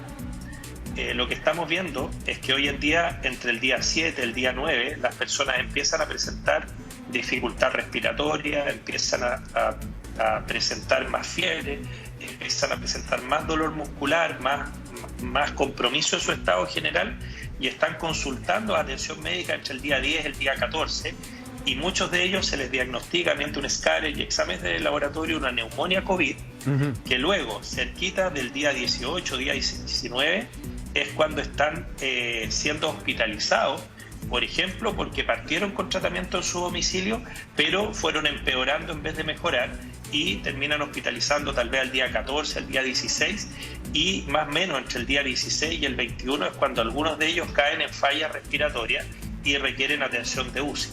Lo que hemos visto hoy en día es que, y es lo que decía la doctora en la mañana, doctor, doctora de la UCI, lo tengo que interrumpir. era que Lamentablemente interrumpirlo porque tenemos que ir entonces a la transmisión oficial del MinSal para revisar entonces lo que dice el ministro Enrique París. Vamos a ver. Con aquello. Muy buenos días. Desde el Palacio de la Moneda queremos dar a conocer las cifras de la evolución de la pandemia de hoy día. Hoy día tenemos que informar que hemos tenido 9.171 casos nuevos de COVID-19, de los cuales 6.280 son sintomáticos y 2.273 asintomáticos. Esto en base a una cantidad muy importante de exámenes, 77.899 exámenes, con una positividad a nivel país de 11,32% y a nivel de la región metropolitana de 13%. Obviamente que esta es una situación que nos preocupa muchísimo. Estamos viviendo un momento crítico en la evolución de la pandemia. Sin embargo, la palabra clave es prevenir, evitar ingresar a las unidades de cuidados intensivos y además respetar la cuarentena, reducir la movilidad. En este momento crítico, nuevamente, llamo a la unidad de la nación, llamo a ser consecuentes con lo que tantos de nosotros predicamos, llamo también a cuidarse, porque cuando uno se cuida, cuida a su ser querido, cuida a su familia. Evidentemente que esta cifra de más de 9.000 casos es preocupante, pero nosotros estamos haciendo todos los esfuerzos posibles para evitar que se siga propagando el virus y además dar la atención de salud necesaria para cualquier persona, para cualquier compatriota, para cualquier habitante de Chile que lo necesite. He observado en los últimos días que en general tanto los medios de comunicación, los comunicadores y también el espectro político ha entendido el mensaje de unidad, el mensaje de ser constructivos, el mensaje de remar juntos por una misma patria más sana y más solidaria y más caritativa. Si pensamos en eso, vamos a cuidarnos nosotros para evitar que otros enfermen. Por favor, lo escuchamos atentamente. Bueno, sí, efectivamente son cifras que obviamente llaman al impacto, llaman a la preocupación, llaman, ¿no es cierto?, como que no pensábamos ver estos números en nuestro país. Si ustedes se recuerdan, el mismo Ministerio de Salud a principios de diciembre pasado nos señaló que tres escenarios. Un escenario tenía que ver con el escenario que era un escenario moderado, que hablaba de alrededor de 2.000, 3.000 casos diarios.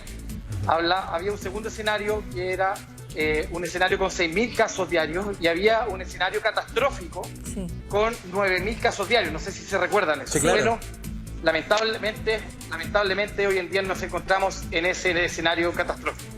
Además de este escenario catastrófico, complementando la información que nos entrega 9.171 nuevos casos, las UCI, las urgencias, los centros hospitalarios a tope, ¿verdad? Con muy pocas camas y con la intención de aumentar en 500 camas más sin tener el personal médico adecuado y la cantidad de personas que puedan hacerlo. Doctor, ¿las próximas semanas se ven gravísimas en los centros hospitalarios?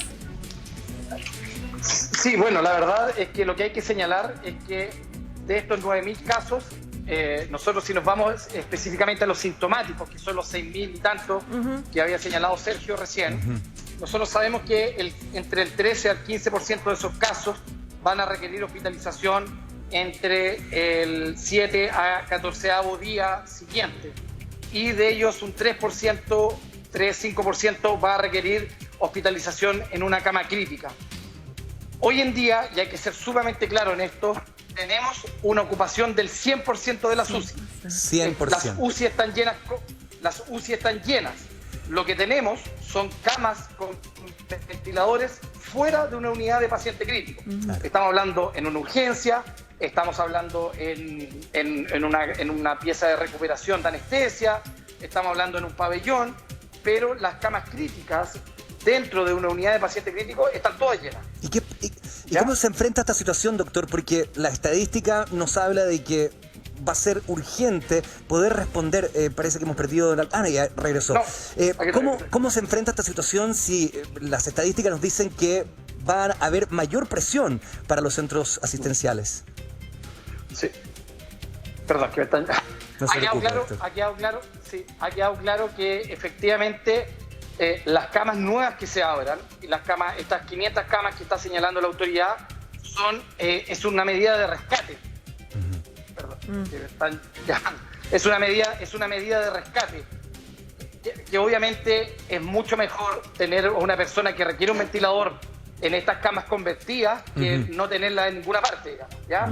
Pero estas no son camas de críticas manejadas por un intensivista, tal como son el resto de las camas normales. Doctor, sí, por favor, continúe, y yo de ahí lo interrumpo.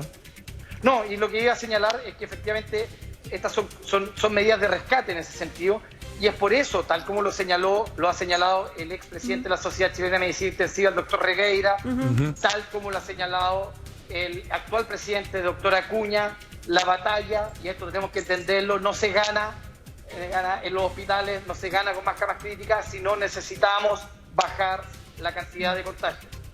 Doctor, bueno, en paralelo a lo que usted está diciendo, nosotros estamos viendo estas imágenes en vivo de la movilidad. Ya vamos a hablar de eso, pero a ver si nos explica, y me dicen que el doctor Ignacio de la Torre también se suma a la conversación. Hoy tenemos 9.171 casos con más de 77.000 exámenes. Nuestra positividad es de un 11,32%. El 14 de junio, el día con más casos de nuestra primera ola, fueron 6.938 casos, con 20.000 exámenes, un poquito más, pero con una positividad de un 34,43%. ¿Cómo usted nos puede explicar cómo son inversamente proporcionales en este caso los dos ejemplos que le doy, que son los pics de nuestra primera ola y este pic el día de hoy de nuestra segunda ola? O no sé si el doctor de la Torre, si está usted, me ayuda con la respuesta, sí. Sería fantástico para entenderlo. Mira, para poder comparar dos momentos tan distintos de la pandemia, lo que tenemos que hacer es tomar la positividad de junio del 2020 y suponer, si hubiéramos hecho la cantidad de exámenes que hoy en día hacemos, ¿cuántos casos habríamos tenido en total? ¿Qué quiero decir con eso? Si nosotros hoy día estamos siendo capaces de hacer 70.000 test, si nosotros tuviéramos un 30% de positividad, lo que habríamos detectado son 21.000 casos nuevos, casos activos. Claro. Por lo tanto, para comparar dos periodos distintos donde se testeaba de forma muy dispersa, porque en esa época estábamos testeando principalmente a los pacientes sintomáticos, no había búsqueda activa, y testeabas prácticamente un cuarto de lo que se testea ahora, las cifras en sí mismas son de difícil comparación. Entonces, la positividad es la que nos ayuda. Hoy en día, el problema que vemos es que la positividad ha ido al alza. Especialmente los días, si ustedes verifican lo que pasó ayer, antes de ayer, que dan cuenta de las cifras del viernes, sábado y domingo. Yo les contaba antes que en esos días bajó el testeo. Pero ¿cuál es el testeo que baja? La búsqueda activa, cuando una persona asintomática va caminando y le toman un examen. Pero la persona que está con síntomas de coronavirus, que está con una posible neumonía y que va a la urgencia, le toman el examen siendo viernes, siendo sábado, siendo el día que sea. Esa persona va a consultar igual. Entonces los que dejan de consultar o los que dejan de testearse son los asintomáticos. Por supuesto. Y lo importante es decir que en este momento, y si me permiten, quiero llevarlos a una reflexión. Por favor. Pasamos los 7.000 casos, nos llamó la atención. Pasamos los 8.000 casos, nos llamó la atención. Pasamos los 9.000 casos, nos llamó la atención. En todos esos momentos siempre se habló de más camas críticas, 95%, 98%, y yo les decía, ojo, si tú no cortas el contagio Claro. No sacas nada construyendo más espacios de camas críticas. Es de verdad que es una medida que va 2 o 3 pasos atrasado a lo que dice la salud pública.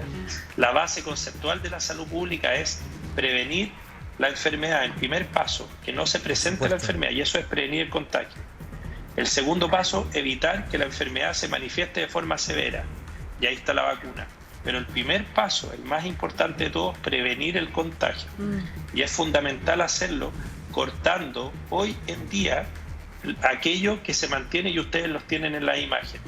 Por una parte, comunicación de riesgo, pero por otra parte, ayuda universal, económica, directa, sin letra chica, para que las personas y las empresas se puedan quedar. Entonces, tras un año de un manejo que ha tratado de transmitirle a la ciudadanía que se queden en la casa, pero sin ayudarlo, sin darle las herramientas económicas para que se queden en la casa, creo que la cifra hoy nos tiene que servir para golpear la mesa y decir: a todos los ministerios tienen que ponerse al servicio del Ministerio de Salud. No hay economía si no hay seres humanos que estén vivos. Por supuesto. Y necesitamos que haya un aporte económico para que las personas puedan quedarse en su casa y para que las empresas puedan cerrar. Sin eso vamos a seguir chocando con la misma piedra una y otra vez, y llevamos en esto más de un año. Amaro. 4.500 camas, que es lo que quiere, ¿verdad?, de instaurar el Ministerio de Salud. Pero claramente comenzamos hoy el programa con los enfermeros señalando que no hay personal humano ya a estas alturas, menos todavía con la proyección de lo que implica esta nueva cifra, que es bastante preocupante, más de 9.000 casos. Doctor Bernucci, no habría personal humano para atender tantos casos críticos. ¿Estamos en lo correcto? Aquí hay que entender dos cosas. Lo primero es que si uno hace en comparación lo que sucedió en la primera ola, en el primer pic entre junio y julio, nuestro principal limitante en aquel periodo fue efectivamente el número de ventiladores disponibles, ¿ya? O la unidad de cama crítica, como se refiere, que es el catre, el ventilador y el monitor. En ese momento la autoridad, de muy buena forma, y eso hay que reconocerlo, pudo en el fondo soslayar eso con una compra rápida y con gestiones internacionales en las cuales se adquirieron los equipos. Ahora, toda la apertura de esos equipos, de esas unidades nuevas, que pasamos de 900 prácticamente a 2.500 camas, o sea, un crecimiento más allá, digamos, del 150-200%, se hizo en base a doblar, triplicar o incluso cuadriplicar turnos del personal ya existente. ¿Ya? Eso hay que reconocerlo. Y lamentablemente ese sobreesfuerzo que duró varias semanas, estamos hablando que el peor momento duró probablemente entre 6 a 8 semanas, lo cual es un doble o el triple de un invierno normal. Claro. Ese sobreesfuerzo tuvo un costo, y ese costo se está pagando hoy día. Esto nada aquí es gratuito. Ese costo se está pagando con un 25 a un 30% de licencias médicas, ¿no es cierto?, que tienen las personas que trabajan en unidades de urgencia y unidades de paciente crítico. Sí, pues. Eso se está pagando con una aparición de síntomas de burnout, síntomas depresivos, alteraciones y problemas familiares, con lo cual hoy en día tenemos disponibilidad de los ventiladores, tenemos disponibilidad de los catres clínicos, pero tenemos una limitante mayor, que es el recurso humano. Es hora, es tiempo de que modulemos la situación, de que encontremos el camino, porque esto se nos viene gravísimo, sin duda. Y cerrando el programa, como lo decía el doctor Bernucci, las UCIs están al 100% de su capacidad. Muchísimos pacientes se encuentran en urgencias, incluso recibiendo ventilación mecánica. Le decimos esto y le contamos también que cada 8 minutos fallece un chileno. Es para ponerle el peso a nuestras palabras y que ojalá lleguen directo y de manera profunda a usted. Si puede quedarse en casa, hágalo, por favor. Amaro. Muchísimas gracias, Tonka. 3 cosas. Primero, las UCIs efectivamente, como señalas, lo han dicho los doctores, están ya saturadas, colapsadas. 2, no habría personal humano para poder atender las cifras que tenemos hoy. Tercero, la apelación a usted. Por favor, extreme los cuidados. Bienvenidos. Cada uno cuenta. Cuando decimos eso es porque efectivamente nos importa. Que le importe también a usted, por su suerte y por la de otras personas. Que tenga usted un buen fin de semana. Gracias por acompañarnos, pero por favor, extreme la cautela y cuídese. Quédese en casa.